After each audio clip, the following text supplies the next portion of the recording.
Well, hello. Welcome to my shop. It's a nice Saturday morning here.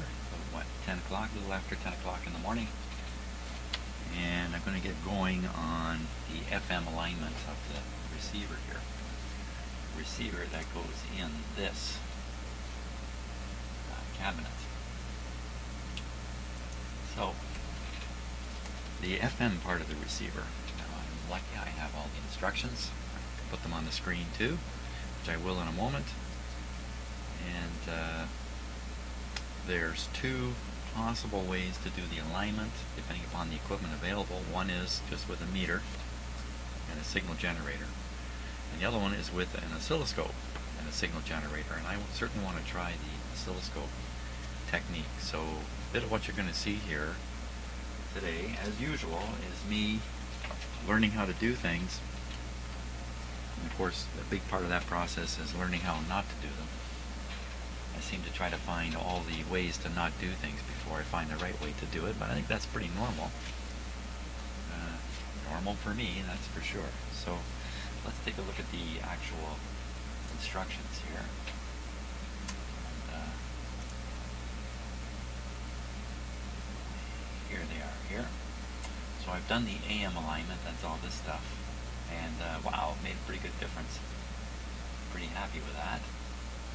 Here's the FM alignment using a signal generator and BPDM selector in FM position. Of course, the radio has to be turned on to FM.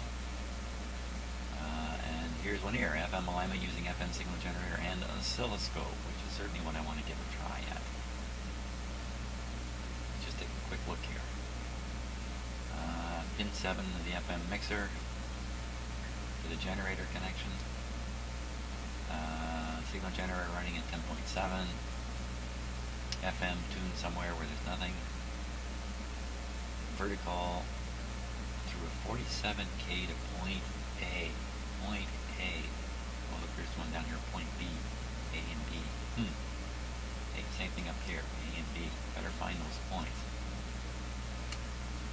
Adjust these things.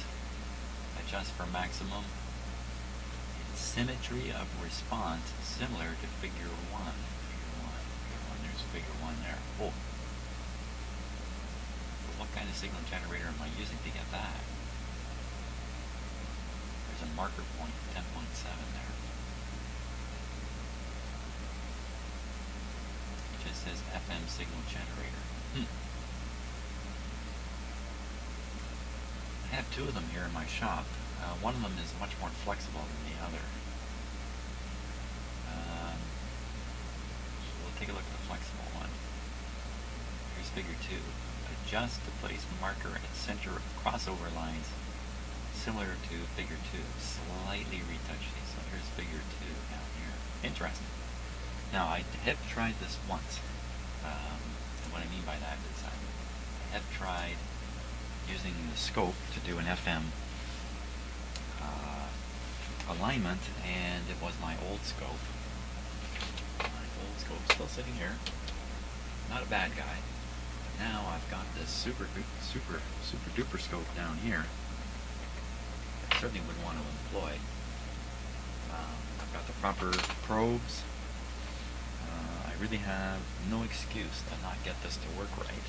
Way up here, this light blasting away on it is an FM signal generator. I believe somebody in the UK told me these things are called wobblers. What this will put out is it'll put out an FM signal around 100 megahertz. It's right in the middle of the band here. And it'll wobble it back and forth, a controlled amount, at 60 cycles a second. One of the great things about the scope down here is it has a setting for 60 cycles. Well, I gotta look at it again a little bit. I believe I can make it sweep at 60 cycles. And I might be mistaken, I'm still not completely familiar with all the buttons and controls on the scope.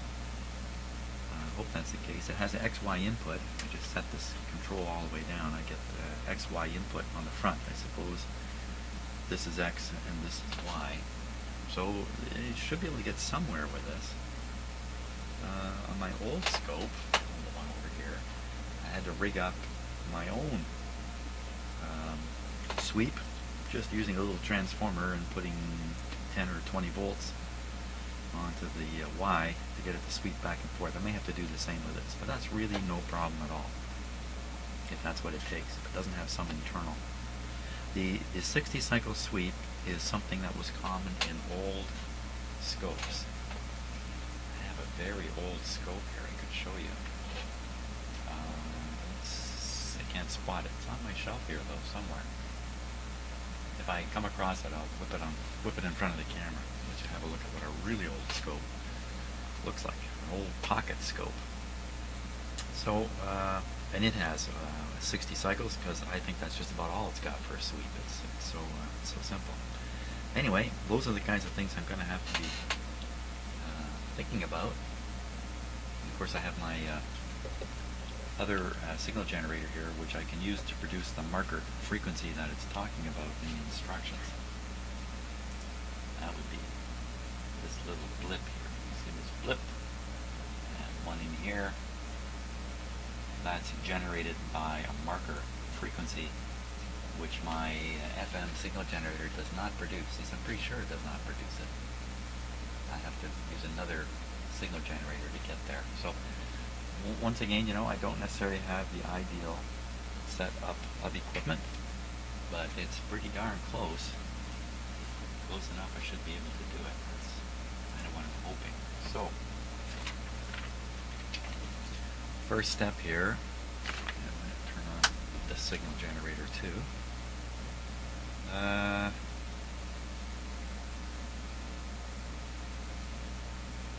First step is probably just doing the IF. So all we really need, well, look what it says there, 10.7 megacycles, 450 kilocycles sweep. Well, see, I don't have that capability. I'm pretty sure I don't. The signal generator is not built to do anything with FM radios. This is really built to help with the alignment and working on military receivers, shortwave receivers. In particular, the Collins R390, R390A, one of which I have. Now, curious question. Why is one of my microphones not responding very well? He asks. Maybe because the button is turned off. How do you like that? Okay.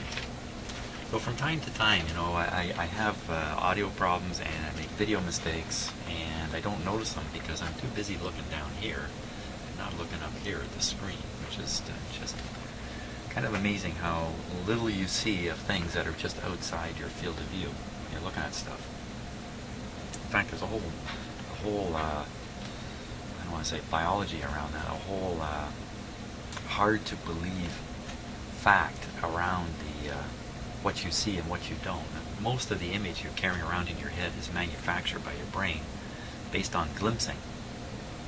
Really, all that's really being processed is a 4 or 5 degree view based on what is commonly called your direct vision. That part is being processed very heavily by your brain, but the rest of it is really not your peripheral vision, if you like. A lot of that is just manufactured. So anyway, not to get into all that stuff. So I need to hook up the signal generator at 10.7 to the same pin of the same tube. No, different tube. This is the FM mixer tube. Pin 7 of the FM mixer tube. It's the same type of tube as the AM mixer tube. And just hook up a scope in a normal way to point A. Oh yeah, point A. Okay, so point A, finding point A. I've already done a little pre-work here so I don't drive everybody crazy in my video. Point A. So there's the diagram here that will show point A. There it is. Oh my, this looks a lot better than the printout I was looking at a print on a piece of paper. So here's point A. point B. That's fairly clear.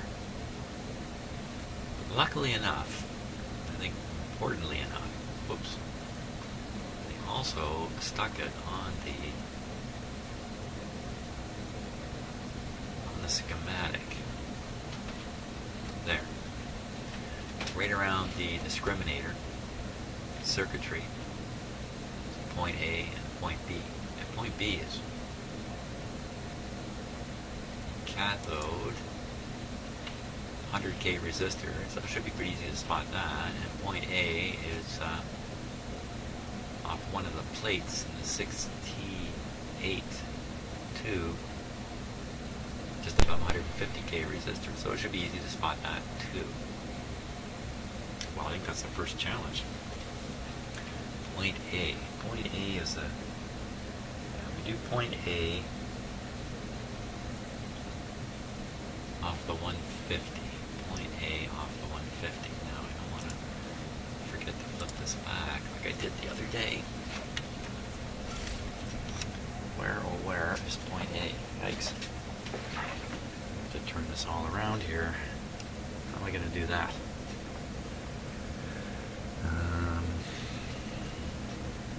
So many wires. So many wires. Okay, let me sort that out on camera. How to get this position right.